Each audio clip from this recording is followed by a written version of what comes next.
Nãy lo mới salam rồi mấy mà thiếu nữa ta thuần rồi quê coi là bóng gái không nghe từ là lùm ấy dẫn rồi Daisok Panmei từ là cả quê bay ra đi rồi thuộc lòng mi dẫn này mấy đó na mi tông dẫn hay phung red mãi là phung bấm tông ấy cả làm cái thô nếu rổ mi ra câu xin ấy ở đó nó cũng để mi tông dẫn thuộc phung bấm mi hại giờ mình nói rồi na mi dẫn hay bay ra đi rồi thuộc lòng mi dẫn này tại từ là năng nhiều tàu năng nhiều nọ năng thằng này thuộc lòng với thai ởตรงปูริให้เนี่ยเต้นอาคารทำใหม่พอนี่นี่ตัวนั้นเองอ่ะให้ก็มาแก้มแดดเราตรงไงนายขนมแต่มันใช่ก่อนสาระนา New Hope Ministry International ตรง members ขัดตะกุบมาสุนิเจ้าตัวนั้นท่านกูป่วยเข้าตายอันเดียวกับท่านได้เลยนั่งNew Hope ตรงโปรแกรมให้กระดำร้อนสำหรับได้เจ้าตัวนั้นท่านเหมือนกันเขาอ๋อใช่กี่ตัว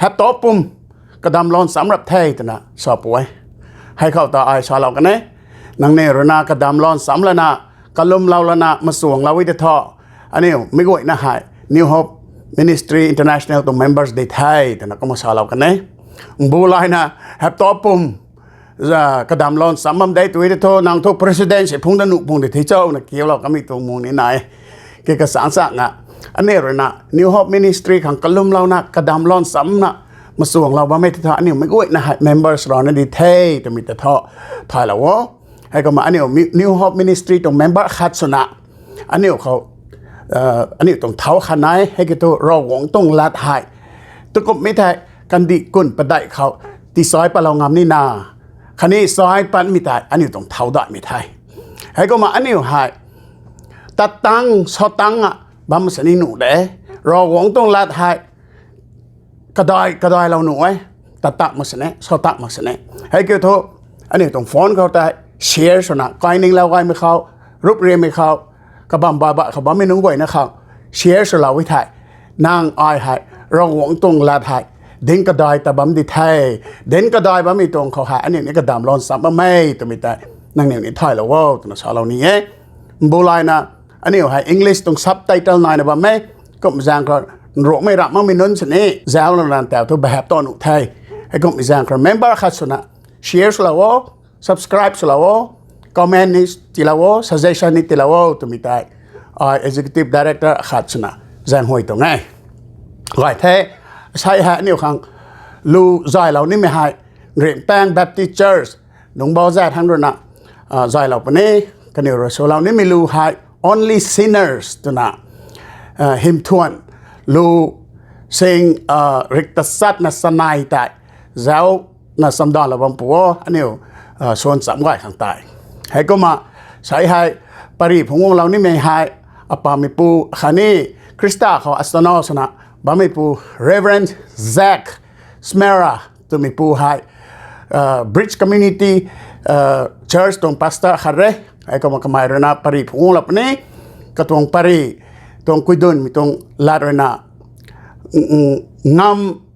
งำไหนไม่รอวังนานุนตัวมีตรงลำเขาก็ไม่รอเราปนี้ให้ก็มากระตรงปารีบัมไบเบิลบัมเลยนะก็นายมีตรงซามูเอลกระดมสุยนักโทมกระเรียงตัดสัตว์โครนารุนักนายตายนางเนี่ยเจ้าน่ะสำดอนละบัมปัวปอน่ะสำดอนละบัมปัวไม่มาทิ้วเนี่ยแต่เราของเราลำเลยเราไม่สุดเดียวกระลุมไม่แลกระแจกนะเราของต้องลัดลูหายส่วนซ้ำเก่งซ้ำเราเข้า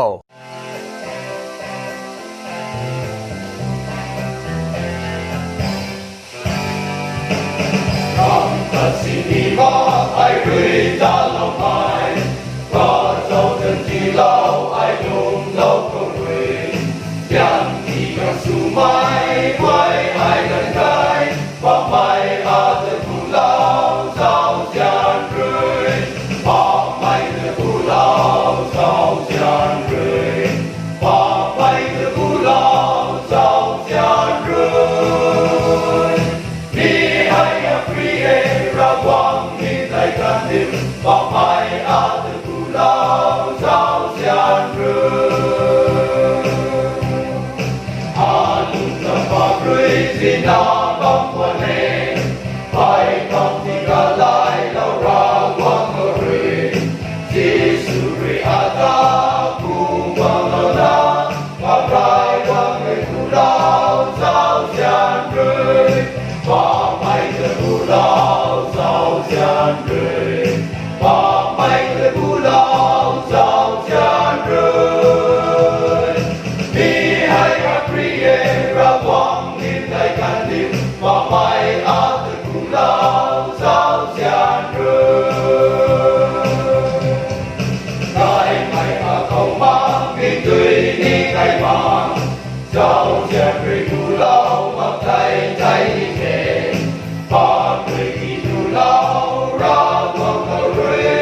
rihmei ate kulau sao xian rui, Panmei de kulau sao xian rui, Panmei de kulau sao xian rui.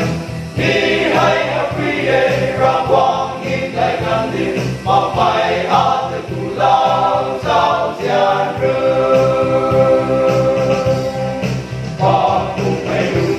Red ra mai qua đi, tu mai puta xian mai ca mai ngày đầu, ra ca mai đan ni ca ta sẽ mai, và mai a te kulau sao xian rui, và mai te kulau sao xian rui, và mai te kulau sao xian rui.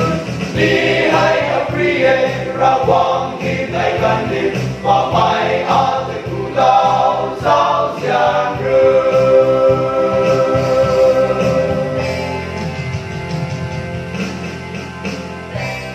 I'd like to greet you in the name of the Lord Jesus Christ. My name is Reverend Szmara. I serve at the Bridge Community Church in Logansport, Indiana, in the United States. And it is my privilege and my honor that my dear brother and friend, Reverend Daisok, asked if I would preach the sermon today for you. So no matter where you're watching it, I want to greet you. And I'd like to open with a word of prayer if I can.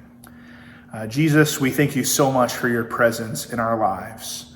Lord, we realize that with COVID occurring all around the world, that all of us are being impacted in ways that we have never been impacted before. We realize that there is concern, there's worry, there's anxiety. In many ways, we feel a lot like people in exile. And I'm reminded of Jeremiah's words in Lamentations 3, Lord, that we as your people can dare to hope when we remember that you are unfailing in your love, that your mercies are new every morning. And so right now, Lord, in the words of Lamentations 3, we wait quietly on you for your salvation, Lord. Would your presence fill the spaces wherever they are? Would your presence fill the homes that are listening to this? We pray that as we open your word, we will learn something new about who you are, God, and who you call us to be as your followers. We give this time to you. Amen. So I wanted to share with you our favorite passage, my favorite passage in the Old Testament. My own church is reading through the Bible chronologically, and so right now we're in the time of the exile. One of the reasons why Lamentations 3 is on my heart recently. But my favorite story actually comes during the life of King David. And so if you have your Bible, if you would turn to 2 Samuel chapter 23, we're going to be reading verses 8 through 12. 2 Samuel chapter 23, verses 8 through 12. I'm going to be reading from my English translation, the New Living Translation, this morning. The story is about David's 3 mighty men. I have a son who just turned 11 this week, and my son loves superheroes, and he loves learning about strong and mighty figures.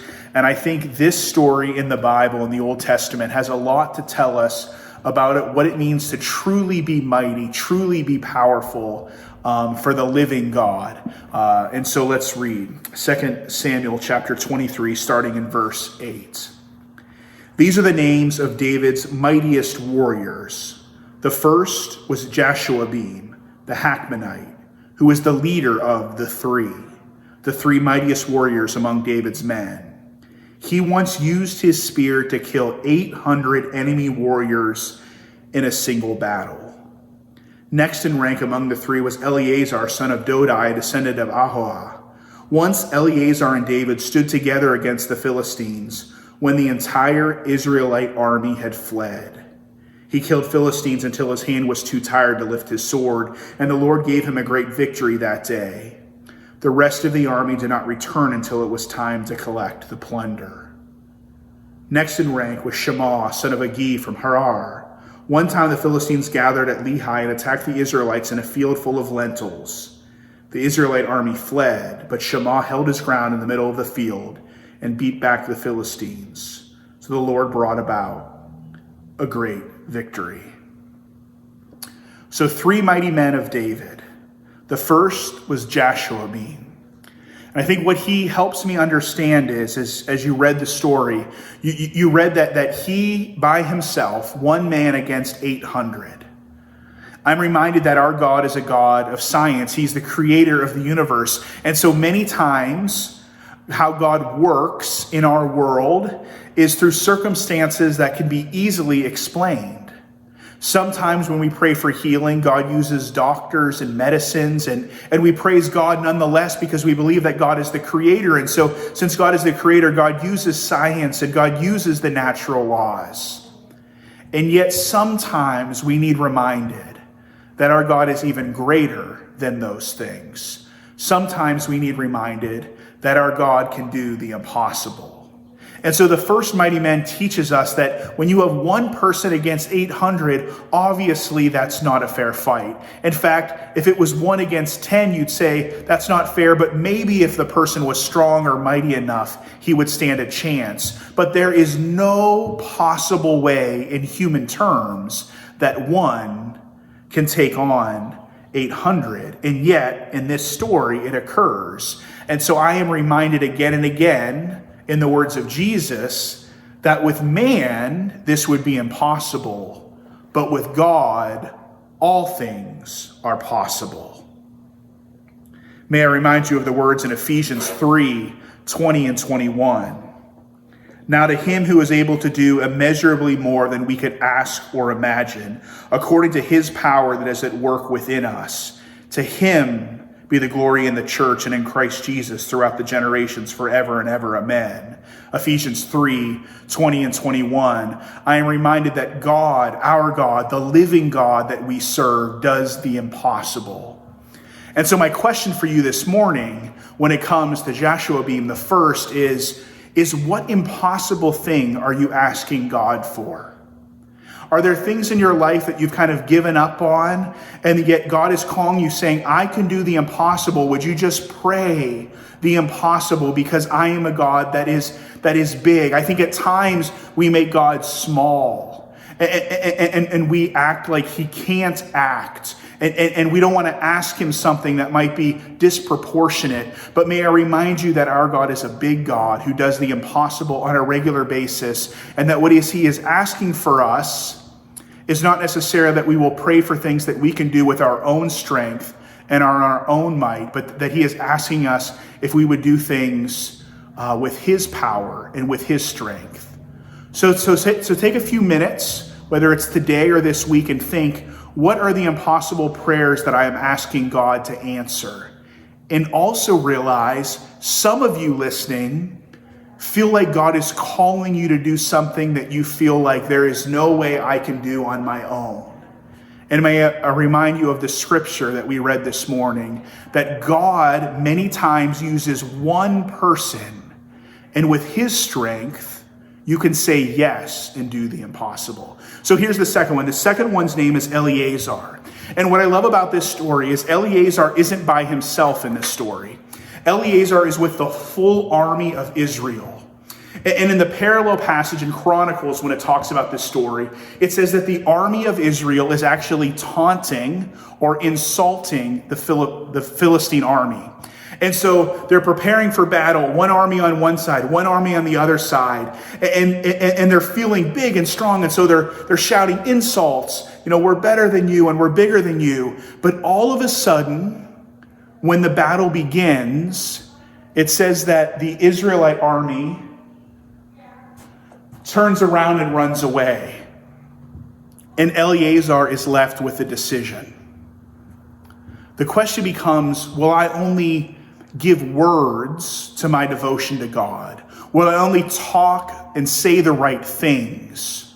Or will I take a stand even when everyone else that I know, even when family and friends and others in my circle of influence, even when they turn around and they back down, will I take a stand for God?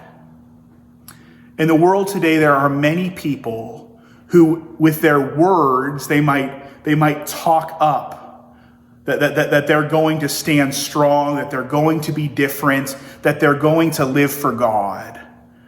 But when the going gets tough, when the real battle occurs, they will turn around and they will run away and they won't stand firm. And the question that Eleazar poses to us is that true strength, true power, truly being mighty for God means that even if everyone else turns their back and walks away, we as followers of the living God stand firm.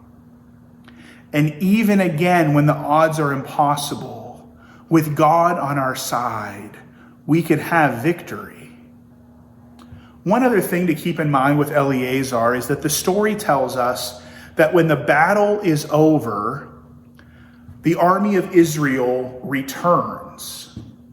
If you know how ancient battles happen, two armies would fight, and after the one became victorious, the victorious army would collect the plunder or the spoils or the rewards of the victory. Can I be honest with you? There are times in my life where I've taken a stand for God and others haven't, and yet they return later and they want to claim the victory. And sometimes I notice in my own life, I have a hardness of my heart, or I have bitterness. And if I was like Eleazar, I would look and say, hey, where were you in the midst of the battle? You weren't here. You weren't helping. You weren't standing firm. You weren't here and you weren't following. And so why are you back now? And I have learned in my own life that it's God who wins the victory. And it isn't for me to kind of look left and right and say, hey, where were you when you were needed the most? But it's to realize that the victory wasn't mine. It was God's. And so he is the one that is deserving of the glory and the honor in the midst of everything. And so even when others turn tail and run and then return later, it's just up to me to remain faithful. It's up to me to remain firm in my following of God, that even when everyone else around me is doing things that are displeasing, I will stand firm and I will follow God. The third mighty man is my favorite. His name is Shema. And what I love about Shema is there are three mighty men.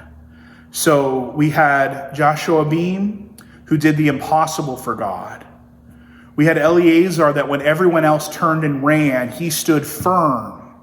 And so I have to imagine if you had a group of friends, or if there are like three people in your family, like if two of them did something great, you get excited and you think, what am I going to be called to do? Like, if Joshua Beam took on 800, for me, is it going to be 1,000? If Eleazar fought a whole army, am I going to fight like 2 armies? It's like, what big thing can I do for God and for my king?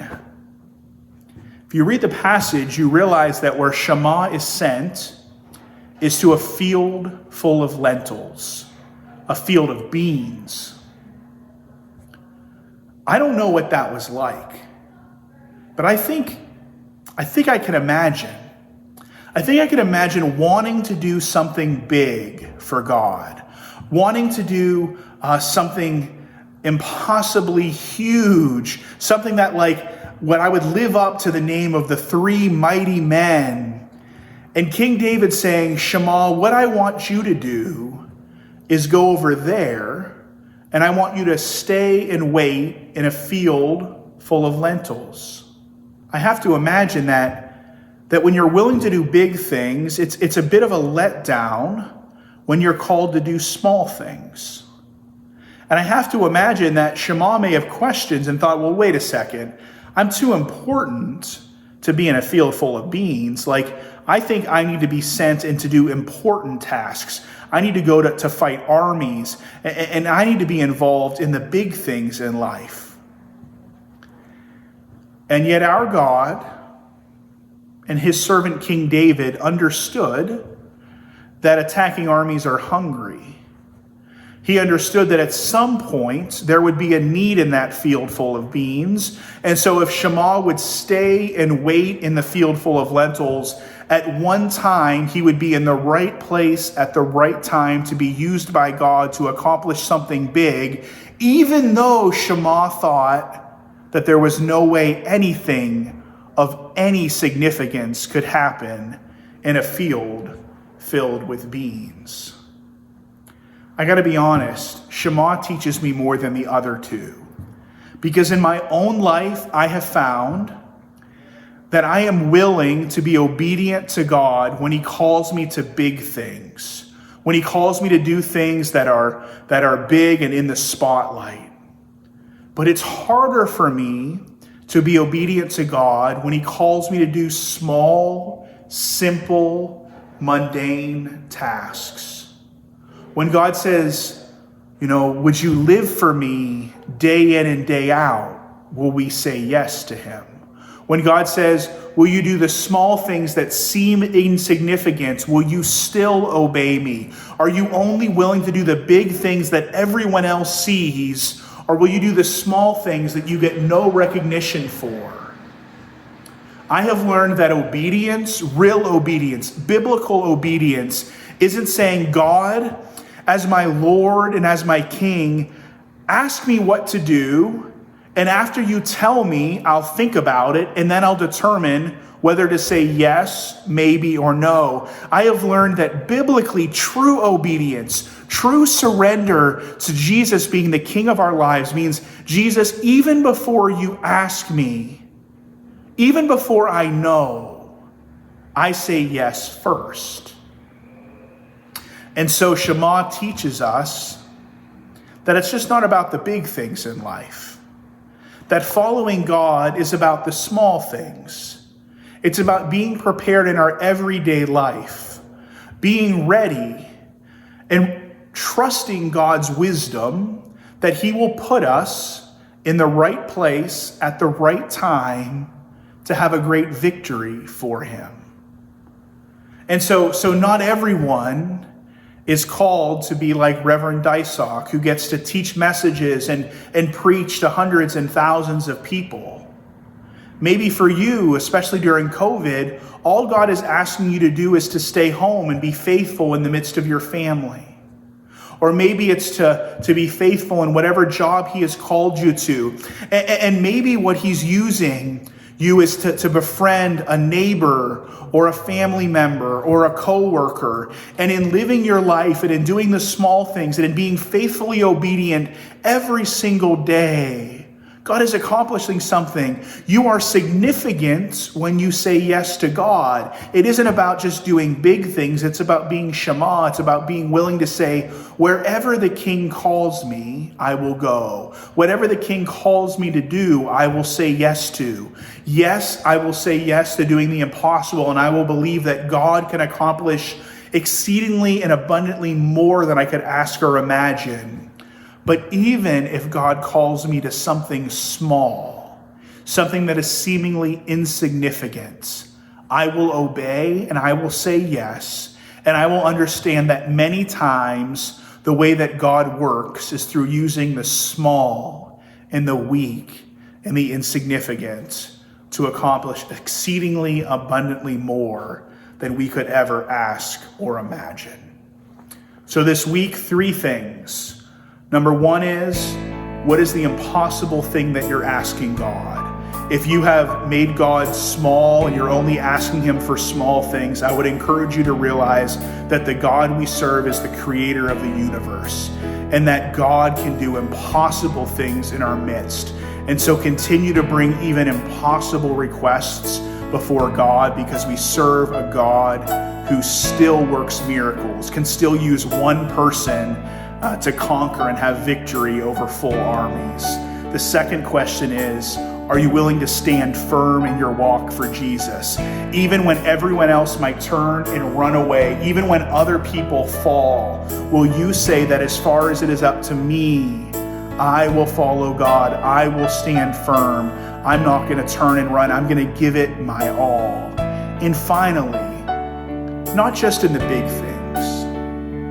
I remember growing up, often wondering, as I served overseas as a missionary, and wondering in some of the places I served if I would be willing to give up my life for the sake of the gospel.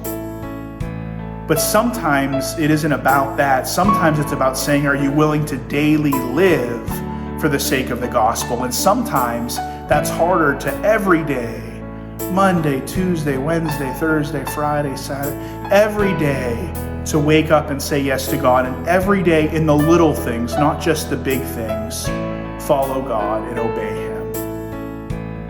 Let me pray for you. Jesus, I thank you so much for these three mighty men and what they teach us. God, I thank you for being a God that does the impossible. I thank you for being a God that calls us to take a stand regardless of what the surrounding society or culture or community does. You call us to listen to you and stand firm for the sake of you. And finally, God, I thank you that you call us not only to the big things, but also to the daily, small, mundane things, and that you work in and through us, even if it's in the midst of a field full of lentils. Lord, give us a great rest of our days. We pray that we will take what we have learned and we will put it into practice, that we will pray impossible prayers, that we will stand firm every day of our life, and that we will continue to do the small things that you call us to do. We pray this in your powerful name, Jesus. Amen.